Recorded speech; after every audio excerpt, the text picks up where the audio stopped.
Not guilty. Locked on Illini. Let's go.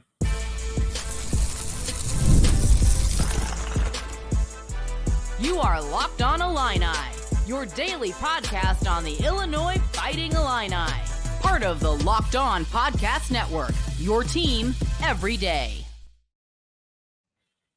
Welcome to another episode of Locked on Illini. Thank you for making us your first listen every single day. Just a friendly reminder, we're free and available wherever you get your podcast and on YouTube, a part of the Locked On Podcast Network. If you want to help the show grow, all I ask is you hit the like button, hit the subscribe button, leave a comment.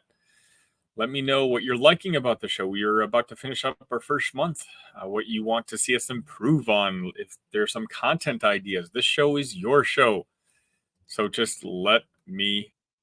My name is Sonny Verma. You can reach me at IlliniCast. And obviously you notice there's a smile on my face. And let's just say Thursday was a very, very good day. In particular, it was a good day for Illini Nation, and it was a good day for justice. I'm not trying to be tacky here, so I'll kind of stop there. Obviously, what I'm alluding to is in the case of Terrence Shannon Jr., the jury found Terrence not guilty for the charges of rape and also not guilty for the charge of aggravated sexual assault. I believe I got that right.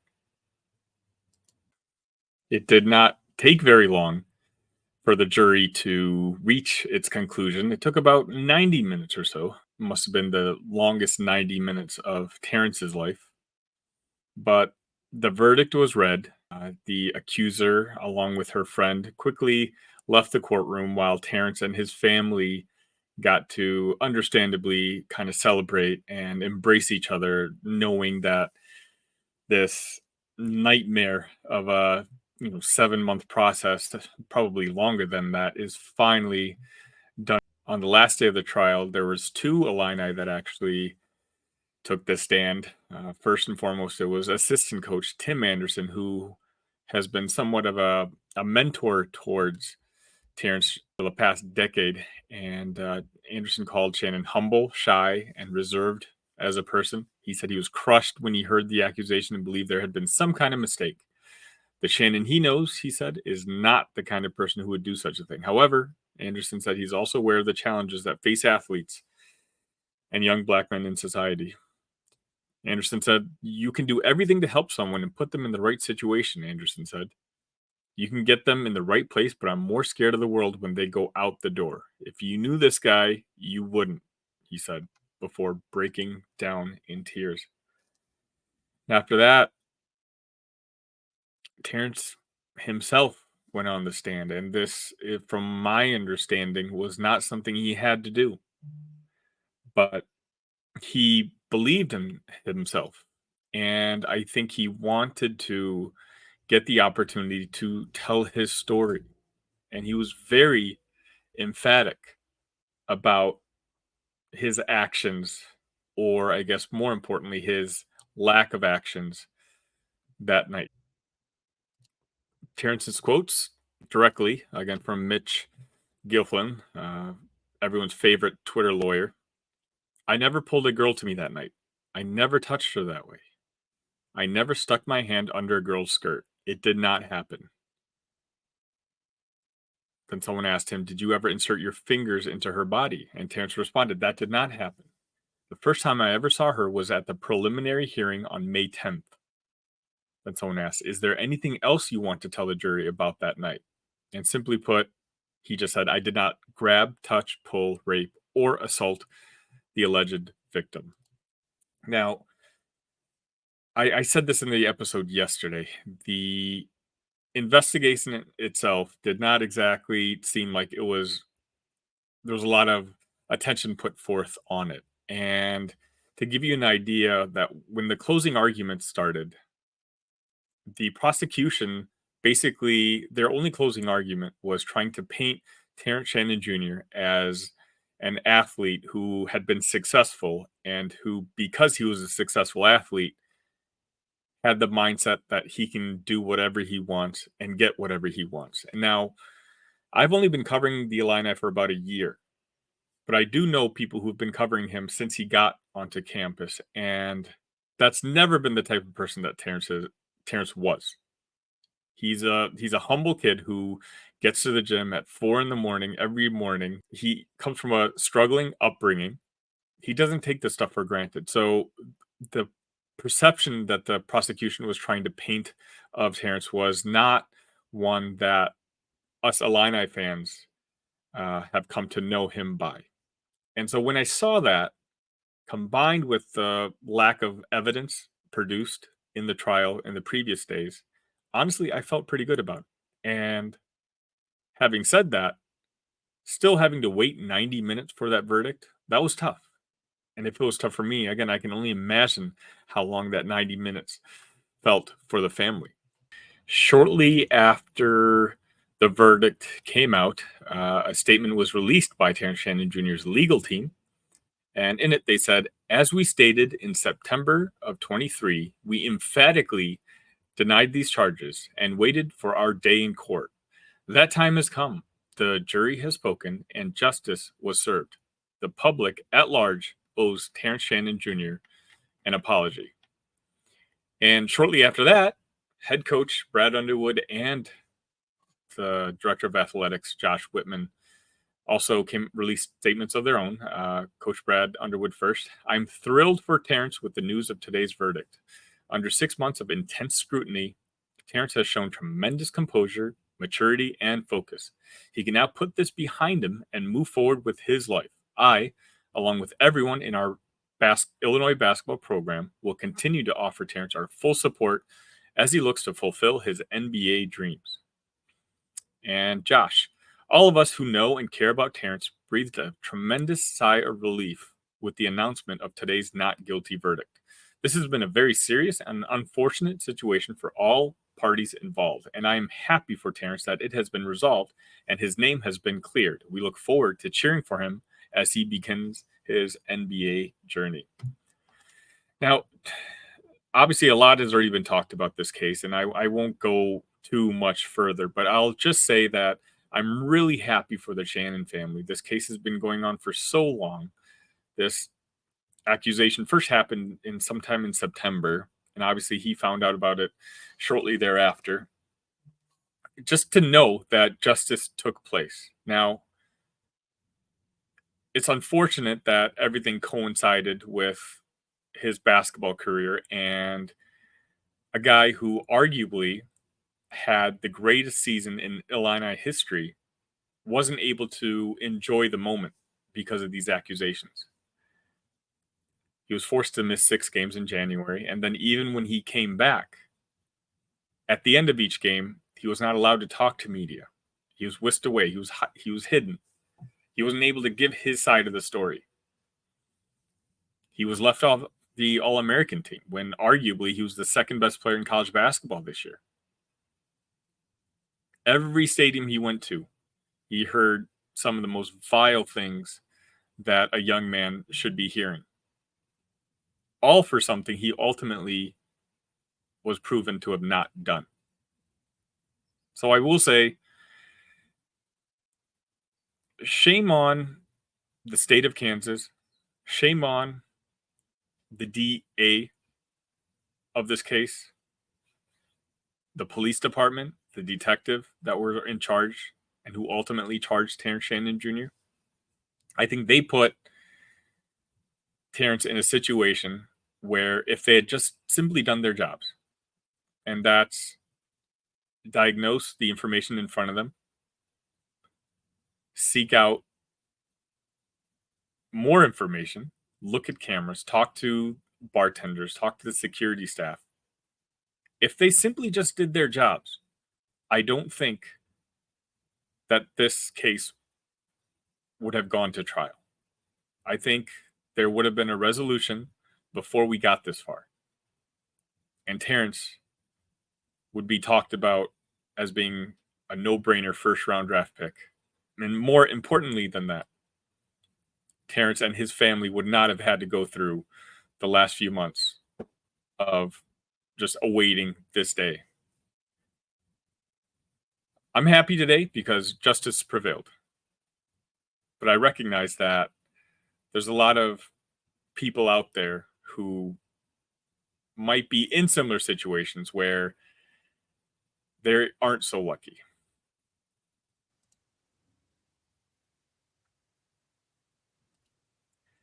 Passion, drive, and patience. The formula for winning championships is also what keeps your ride or die alive.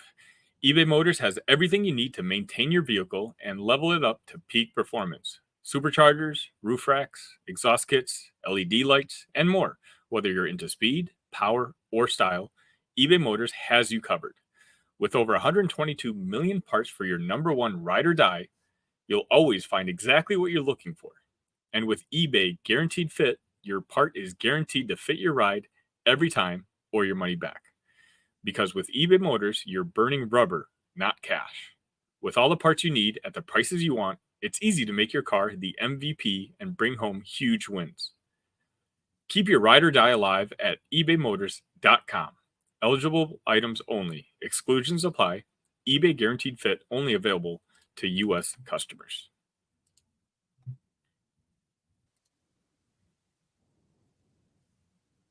All right, so it's Friday, and for those following along with the show, know I like to kind of take a more relaxed approach on Fridays. I like to be more casual, and so I'm going to go ahead and start a new segment called Casual Fridays with my friend Kent. Kent was on earlier last week. Kent, how are you today, sir? I'm fantastic. What a tough way to start casual Fridays with the topic that we're about to dive into. But Yeah. happy to be here. Thanks for having me on again, Sonny. No, of course, Kent.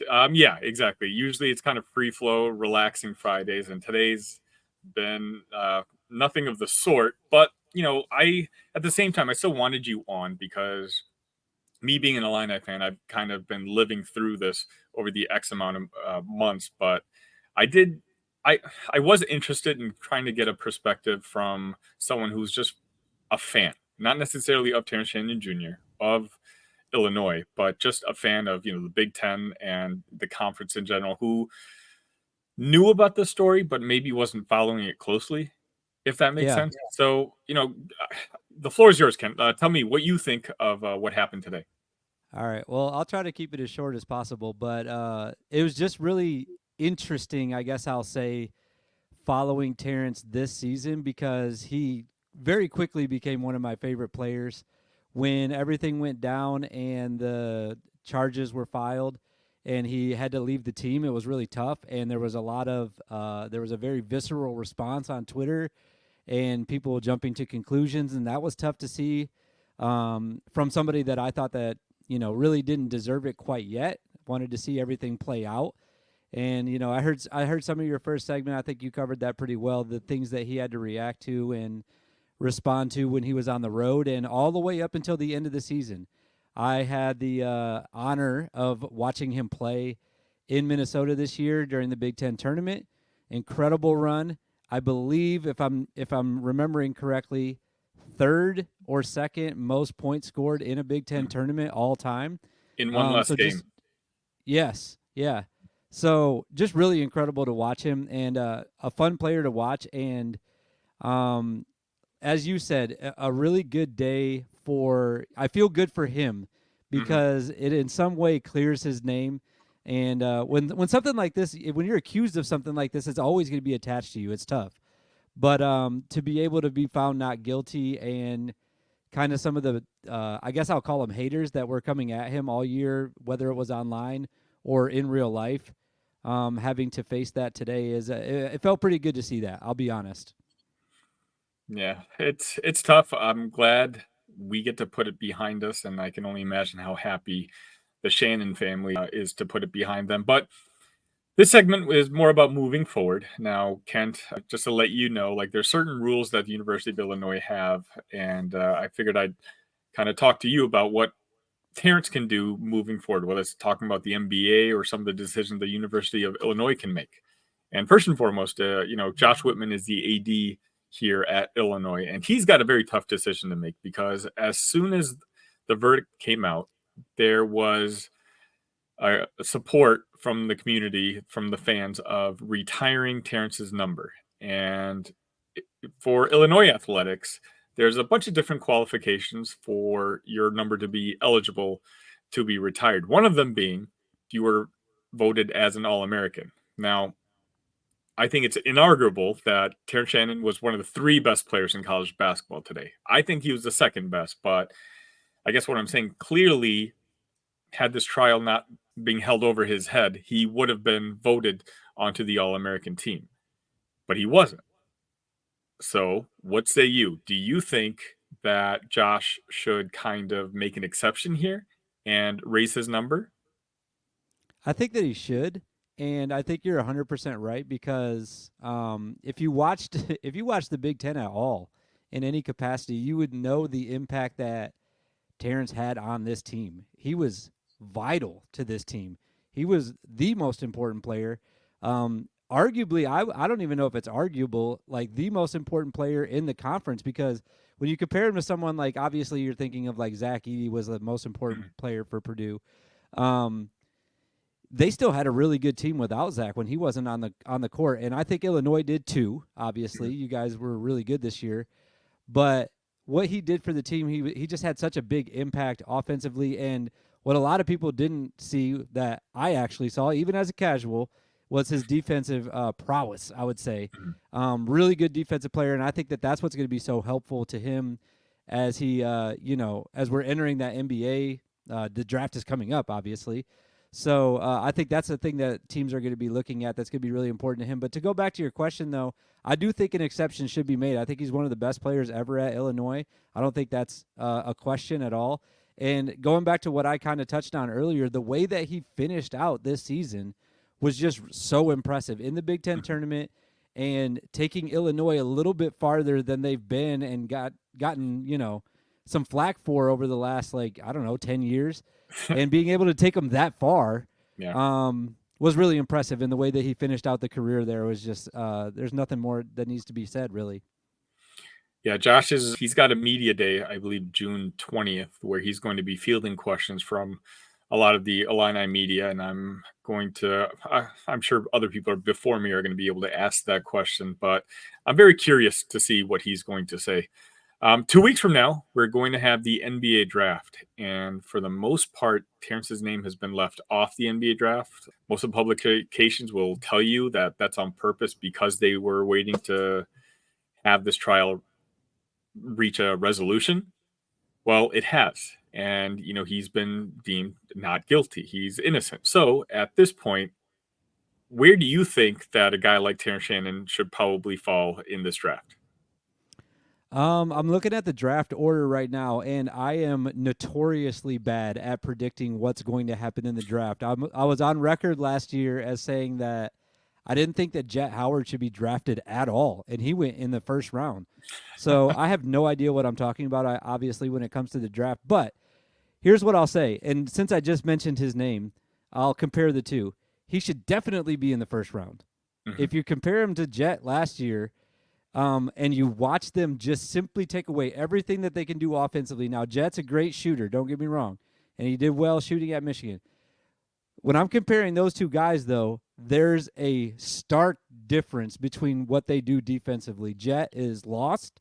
He's missing assignments all the time, and Terrence is super aggressive. He's in your face, and he plays the positions correctly even when he's not on ball defending. So for that reason, I think that he should go in the first round. And I was kind of looking like mid to like later first round, like where I thought would be fun for him to go. And I saw Miami at 15, and I was like, man, he would look good in a Miami jersey, wouldn't he? Wouldn't he? That would be really fun. Yeah, no, and I think they would make the most of his talents. I know he's a little older. He's going to be one of the older players in the NBA draft, so that's going to dock him some points. But with what the NBA looks like nowadays, Terrence has had an NBA body for 2 years now. Okay, so he's been looking like he's an NBA player playing against college kids. For a while, the downside to him was he couldn't shoot, but this year he learned how to shoot the three-pointer. He's already a great defender, as you kind of said. I think it's hard to see Terrence Shannon Jr. and not project that he's going to play at least to a second contract in the NBA. Whether he's going to be a superstar, maybe not.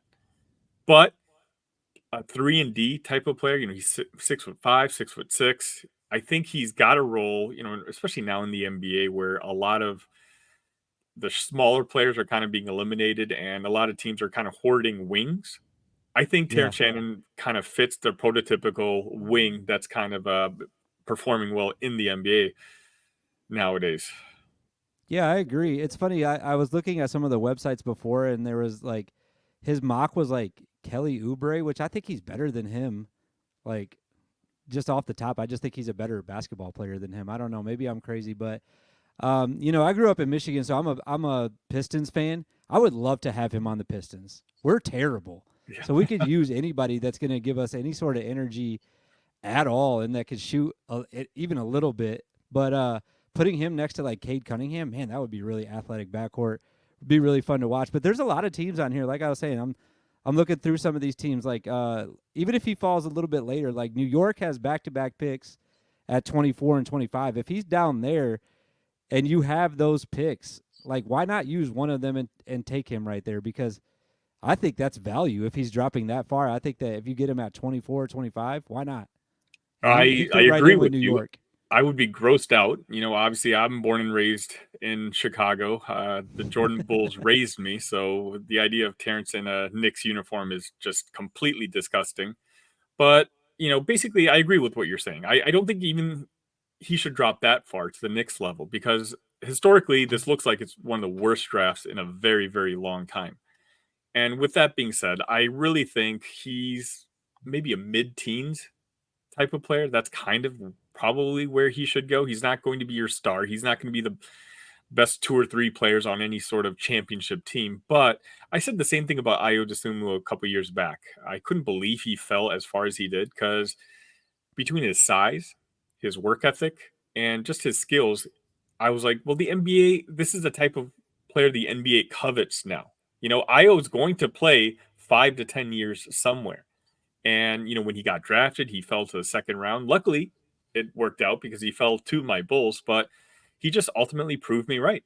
Ayo's made a nice, decent second contract, and he's plays a pivotal role on the Bulls. And I just think Terrence is going to play a similar role in the NBA at some point. But, okay, before we get to the next segment, I forgot to let the folks know where they can find you at. Who are you? Oh yeah. Yeah, you can find me. I'm everywhere, man. I'm on Twitter though, mostly. At Casual Big Ten on Twitter. Just doing tweets. I'm trying to get into the football tweets. I know you called me out the other day while I was streaming something and said that you shouldn't get football takes from me. But I do know football too, a little bit. I know some ball on both ends there. And I've been doing some video game streaming. I'm trying to get ready for the NCAA game that's coming out next month. So I've been trying to do that. I want to put this out there too as I respond to that question. What about the Lakers at 17? Because, and I'm just thinking out loud here, they don't have a coach right now, right? So whoever they get as a coach, or maybe they hired somebody and I didn't see it. But what if they just got rid of their whole backcourt that started this year and it was Jalen Hood-Schifino and Terrence Shannon Jr. in the backcourt? The Big Ten Showtime starts next year in LA. Sorry, I got excited about that when I saw that right there. That'd be really fun because those two guys are two of my favorite players I've watched in the last 5 years. So again, that'd be really I think fun. it'd be fun for us. Yeah, And be fun for us as me being an Illinois fan and us being Big Ten fans. I'm not sure Lakers fans want picture that as their ideal backcourt of the future. They don't. All right. Right after this, we'll get to Friday news and notes. Are you watching Fox Sports or ESPN on your TV all day? Have to turn down the volume with all that shouting? Make the switch to Locked On Sports today, a free 24/7 sports streaming channel programmed for you every day to bring you the biggest stories without all the screaming. Locked On Sports today brings you can't-miss analysis, opinions, and news streaming 24/7 on YouTube or the free Amazon Fire TV channels app, part of the Locked On Podcast Network. Your team every day.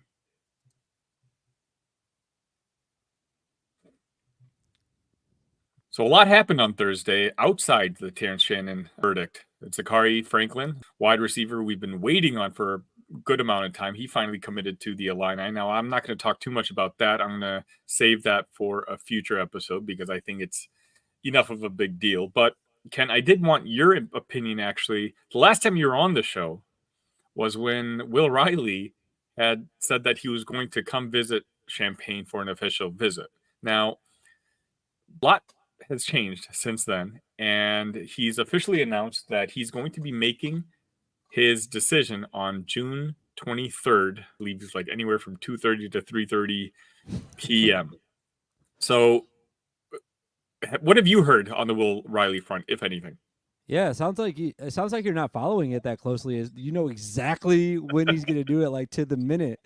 No, yeah, a lot has changed. I'd like to think that because of our show that we did on Will Riley, it might have tilted the pendulum here just a little bit. Maybe he's really considering Illinois after all the nice things that I said about him here on Locked On Illini. But no, I think it's interesting that he had a top 5.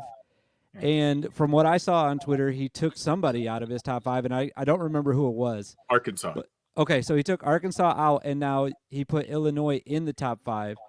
And just from an outsider's perspective, you wouldn't take somebody out and put a brand new team in after you've had a top 5 for all this time, unless you were really considering going to that school. So as I said last time I was on, I think that there's more than a good chance that he will actually commit to Illinois. I'm just curious, do you think he's going to come this year, or is it a better fit for him next year after he commits? I think it would definitely be this year. I think if he was willing to wait till next year, he'd probably be a Kentucky Wildcat. Okay. Right now, the vibes in Illini land are very positive towards Will Riley coming here. And, I said on a previous episode that I was hoping that he would make a decision very soon, as in like sometime this week, which, at some point was kind of rumored, because then I would have felt very strongly that he was going to be an Illini. I still think now I've kind of, as of my last episode, made the declaration that I do think he's going to become an Illini, but I hate the idea that he's now left a week and a half for, whether it be Kentucky or Arizona to kind of reconsider how aggressively they go after him. Maybe, call up a couple billionaires to raise up their NIL funds. Yeah. And I would have rather have just locked this down this weekend as opposed to now I got to wait, 9 days to hear what happens. And, just by nature being an Illini fan, it's not going to be an easy 9 days. Yeah, 9 days, 5 hours, 6 minutes, and 43 seconds until that announcement. Well, since the vibes are so high, real quick, and it's Casual Friday, I do have to bring it down just a little bit because my guy, Chris Collins from Northwestern, had to get your thoughts real quick on this, got Phoenix Gill to commit to Northwestern, and I was told that Phoenix actually has a family member that might be related somewhat to your team here. What do you think about that? Yeah, a beloved member of the Flying Illini, Kendall Gill. I have thoughts on Phoenix Gill. It would have been nice to have a legacy player play for the Illini. I think his dad would have loved it, and I think Phoenix would have loved it. But Illinois offered him, but I'm not sure if they offered him with the intention of really having him suit up for the Illini. To give you an idea, if Phoenix Gill commits to the Illini, he would be the second lowest ranked commit that the Illini had taken in like 4 years. He's a very good player. He's a 3-star. He's a very good player. But if we're being honest, Kent, Brad Underwood, Orlando Antigua, Tim Anderson, these guys, they've built up a machine. We just got finished talking about Will Riley, who's a 5-star. We're kind of recruiting on a national stage, the best players in the country. And so I don't know if there was necessarily a spot for a guy like Phoenix Gill. I'm glad it worked out with him at Northwestern. Obviously, yeah. I think he's going to be developed well down there. I believe they live in the Chicagoland, so he still gets to play in the Big Ten. And I believe his mother is an alumnus of Northwestern. So it's not like he doesn't have family ties there as well. But while, the storybook ending might have been him following his dad's footsteps with the Illini, I just don't know if he waited it out, if that opportunity was ever really going to be there for him. Yeah. And probably a better fit at Northwestern, a place like you said, where the best developer in the conference, Chris Collins, can put his hands on him and mold him into the future Brooks Barnheiser that he will be. So, yeah, I it's think gonna be Ken fun to forgets watch he's on that. an Illini podcast right Oh, now. sorry. And, Yeah, sorry. he'll be Yeah. reprimanded after this. ILL. Isn't that what you guys? Yeah, isn't that the thing? Yeah. Sorry, Yeah, guys. I just indeed had to it bring it down a little bit. The vibes were getting a little too high. is. All right, Kent, let the folks know one more time where they can find you. At Casual Big Ten on Twitter. I also almost every week I'm at the College Huddle on YouTube. Go follow both of those things, and you can hear me talk more nonsense about basketball, maybe even some football here and again. Thanks for having me on again, Sonny. Really fun time. No problem. And again, we're going to kind of do this whole casual Fridays thing moving forward, where Kent will kind of join me, and we're not going to have necessarily as serious topics for the show. It's just more casual, banter back and forth. And we'll see you next week. All right, Kent? Yeah, we'll see you. Thank you. All right. Thank you all again for tuning into Locked On Illini for another week. Again, a simple ask: hit that like button, hit that subscribe button, comment, whatever your heart desires. Really does help the channel grow, helps the community grow. Join our Discord, which I'll leave in the comments. It's been a fun week, an exhausting week, and I'm just going to close it off by saying once again that I'm really happy for the Shannon family and for them to be able to go to sleep at night now without this hovering over them. It's been a tumultuous few months, and I wish Terence nothing but the best in that he can now just focus solely on the NBA and make us proud. ILL. Love you guys.